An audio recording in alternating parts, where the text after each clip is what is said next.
Just ask you to give us your feelings on the events, the Chelsea equaliser, and some of the performances from the officials, please. I think it's, it's.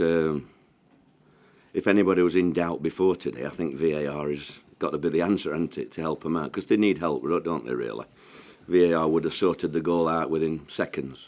Wouldn't have took more than 10 seconds to sort out.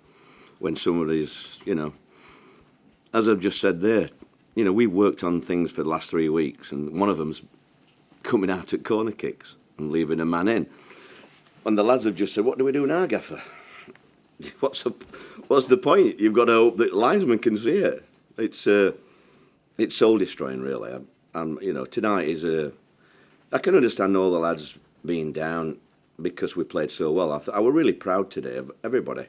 I thought the fans were great. I thought the players responded fabulous. We didn't want to sit in and just not make a game of it. We wanted to enjoy it. We wanted to enjoy the game, and I thought we did that. And to be done by something, that's nothing in the game. It's not one of our coaching things that's cost us the game today. It's soul destroying.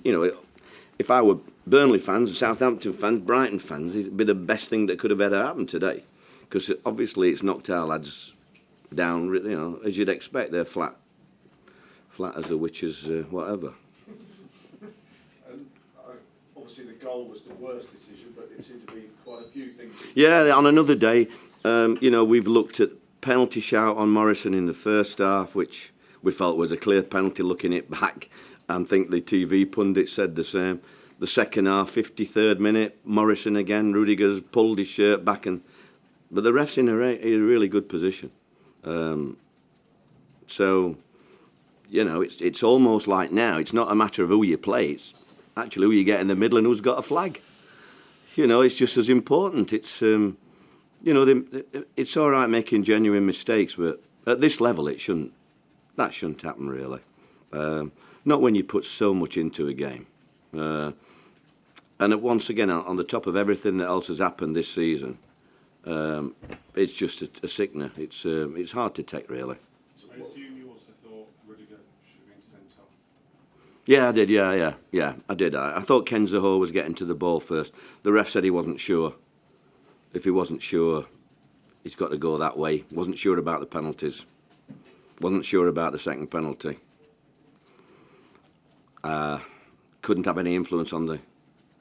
I thought he had a good game, if I'm honest. There's only the major ones, the major things. I think he's a good referee, me, Pawson. So I haven't got a...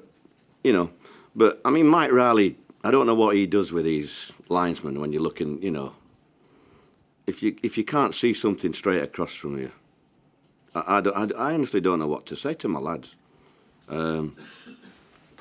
I said, well, at least we can look forward. We are flat as we are, to go into Manchester City on Wednesday, can't we? Some sadistic person's put that fixture in.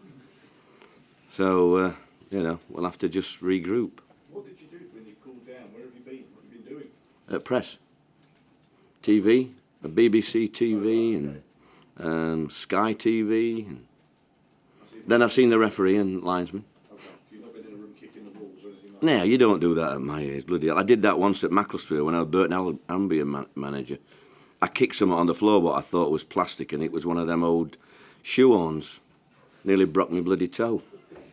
So I've not done that since. But I went in the bathroom without screaming and bit me vest. I didn't let the lads see.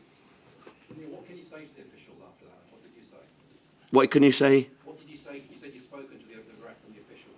Well, I just want, obviously I listen to what they say. They're all honest guys, aren't they? I mean, they're as disappointed as me, really, But it doesn't have the same effect on them that it does on me, because we're 2 points behind the rest of the teams, having beaten Chelsea.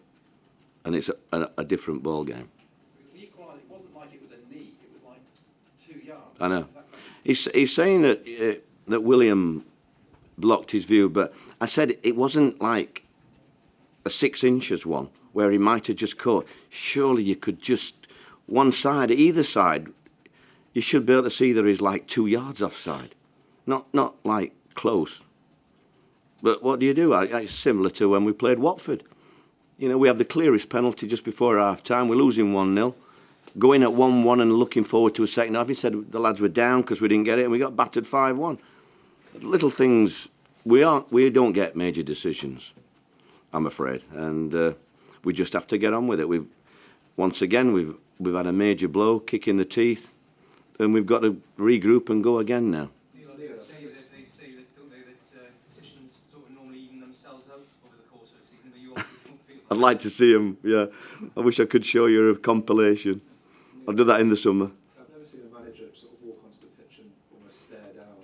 Well, first of all, I wanted to walk on the pitch to get Harry Arter, and he'd been booked as well, and Bruno and somebody else. You know, they were all asking him why he can't see a 2 yards offside goal, and I didn't want anybody to have an excuse why. You know, I think that everybody should come to Man City on Wednesday. I don't want anybody getting out of it because we've all got to go.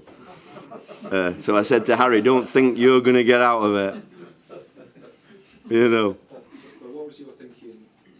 I didn't have to say it. You don't say things like that because I have to give my wife the same amount of fines as I get fined by the FA, and I don't feel like putting any coffers in. You know, it's not.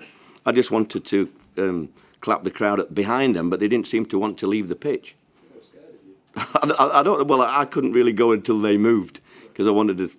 The fans have been brilliant, and you know, I just don't know. You know, I think the guy who Clive Whitehead who was here, who come. I think he's the assessor or whatever he is, the Premier League. He's talking about the passion, or you know, you talking to the fourth official and that after. But the game is passionate. I'm 70 bloody years old. If you're not passionate at my age, when you see such a misjustice, something going against your lads that have battled and fought like they have against a team that we should have won, you're bound to be passionate. What do you want, meek and mild, you know? And congratulations, Sarri, well done. Pat him on the back and all these others, and shake the referee and linesman's hand. Come on, it's a bloody Premier League. It's the best league in the world, and we are disappointed. Do you fear it's a £100 million mistake? In terms of I don't know the figures. but do you fear this mistake? Well, I don't fear. I mean, I think Chelsea and Man City, we didn't expect any points. Are you with me? All I do know is that it'll tell the other teams that we've got to play against that we won't be rolled over like some teams. I think you'll get a game out of us, and we want to give our fans as much to cheer about while we can at this level. And you never know, we could decide the Premiership. Man City away, Liverpool at home. We could be the deciding factor. And what was the exchange with Mauricio? It seemed like... He's lovely. He was moaning about a bloody throw-in or something. I said, Sarah, do you not know he's 2 yards offside? Bloody hell, you should be patting him on the back. Not complaining about a throw-in. He didn't realise they were offside, he said. And Zola come in as well after. So. Neil, where does this leave the players, not just numerically in the table, but emotionally after? Well, they were flat. They were really flat today. It's no good saying... You don't expect anybody to be jumping up around the place, do you, when you're being kicked in the teeth like that? But how many times this year have we been kicked in the teeth with one thing and another, not just football, but everything that's happened to us? It's the most difficult season I've ever had. But anybody that knows me know, you know, I'll be disappointed tonight, but I'll live to fight another day. And the fans know that I'm doing the best I can with what we have. And I was really proud of them all today. So, yeah, I'll be disappointed that we've lost a game that, quite frankly, that I didn't think we should have lost. And at the 90th minute, if you'd have said I'll have a point, I wouldn't have took it. I was disappointed with a point, you know, and then we end up with nothing. All right, lads. Thank you.